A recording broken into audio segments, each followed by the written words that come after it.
Here is my 8-step makeup routine while I tell you 8 things I love about the musical Why Am I So Single? Starting off strong with the style. This is not a musical that you go to for escapism. This is very much set in reality. The actors will acknowledge you, and the whole thing is about the writers. There's a moment in the show where the agent of the writers comes in and advises them, write what you know. This qualifies the show. It means that when we see something being portrayed on the stage, we know the writers know about it, whether that is bad dates or grief or loss or love. It also empowers the audience to think, well, if I was writing a musical, what would I write? And write what you know is excellent advice. Secondly, the ensemble. Oh my gosh. I've only seen the show once, but from what I recall, it starts off with a sassy plant. There's a footstool that roly-polies onto the scene. It's absurd. I love absurd humour. And watching a bin or a wall behave in a stupid way just makes me laugh. These ensemble characters also react to what is going on in stage, so that amplifies the emotion and really draws your attention in if you're easily distractible like me. Now, they could have paid for an expensive set. They could have bought fancy lights, lampshades, plants, walls, whatever.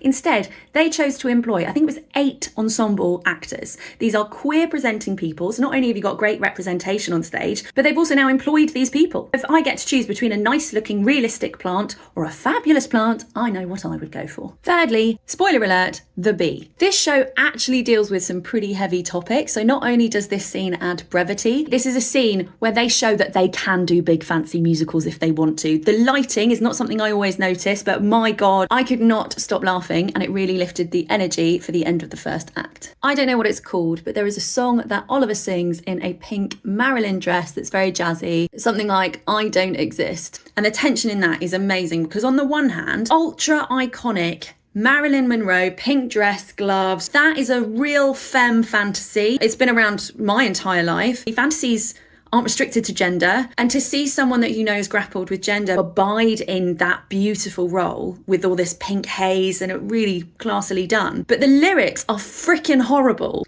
There's one moment in particular with the song where there's this hurling of abuse just for a snapshot, and it is, I felt so sick in the best kind of way, because in reality, if you're not a cisgender person walking in the street, you know what street abuse feels like, and some of the slurs that are going to be thrown that way. Witnessing it when you're so in love with this character, it just hurts, and I think it's important. It's important for us to see that. Oliver is a whole character, and their gender is not the whole of that character, but it's definitely part of it. And the way that it's included so gently, it's just lovely. There are these little check-in moments where Nancy's asking what pronouns to use, and the way they go about it is just so playful. And if you've never met someone who's non-binary, you might be afraid of getting it wrong, and actually this brings a real lightness to it, which helps people talk about it a bit more openly. There's hints of fear and uncertainty in Oliver around their gender at certain points. Nancy, the best friend, is so compassionate. It just looks easy. It gives us an example of how we can be when someone's struggling with their gender. Now, it is a musical, so of course I am going to be talking about those songs.